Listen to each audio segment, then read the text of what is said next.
ఆంధ్ర తెలంగాణలో తక్కువ ఫీజులతో high quality results ఇస్తున్న ఏకైక సంస్థ తిరుమల్ ఐఏఎస్ ఇన్స్టిట్యూట్. మోసపోయే వాళ్ళు ఉన్నంత వరకు మోసం చేసే వాళ్ళు పుట్టగొడుగుల్లో పుట్టుకొస్తూనే ఉంటారు. మరి ప్రజల అమాయకత్వాన్ని ఆసరాగా చేసుకుంటున్న కేటుగాళ్లు వాళ్ళని నమ్మించి పంగనామాలు పెడుతున్నారు. తాజాగా ఇక్కడ కూడా ఓ వ్యక్తి అలానే చేశాడు. అధిక వడ్డీ పేరుతో ఏకంగా 300 కోట్లను స్వాహా చేశాడు. చివరికి బాబా అవతారం ఎత్తి నమ్మిన వారిని బురిడి కొట్టించాడు.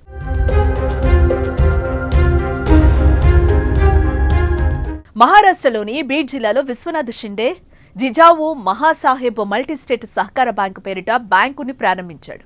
దాంతోపాటు ధారాషివ్లో మరో బ్రాంచ్, ఇలా మొత్తం 4 బ్రాంచులు పెట్టాడు. అయితే ఈ బ్యాంకులో డిపాజిట్ చేస్తే అధిక వడ్డీ వస్తుందని చెప్పి వేలాది మంది నుంచి డిపాజిట్లు సేకరించాడు. అలా 2000 మంది నుంచి 300 కోట్లకు పైగా డబ్బు సేకరించాడు. ఆపై 2023 జూలైలో బ్రాంచీలను మూసేసి పత్తా లేకుండా పోయాడు.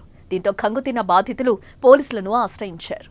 బాధితుల ఫిర్యాదుతో కేసు నమోదు చేసుకున్న పోలీసులు దర్యాప్తు చేపట్టారు.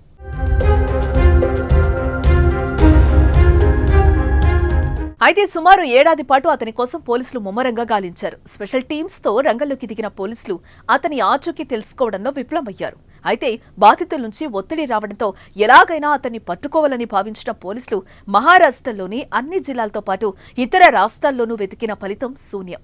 ఇక చివరిగా విశ్వనాథ్ షిండే ఎక్కడా ఎలా ఉన్నాడో తెలుసుకున్న పోలీసులు షాక్ అయ్యారు. సాధువు వేషంలో తప్పించుకొని తిరుగుతున్న నిందితుణ్ణి ఎట్టకేలకు పట్టుకున్నారు.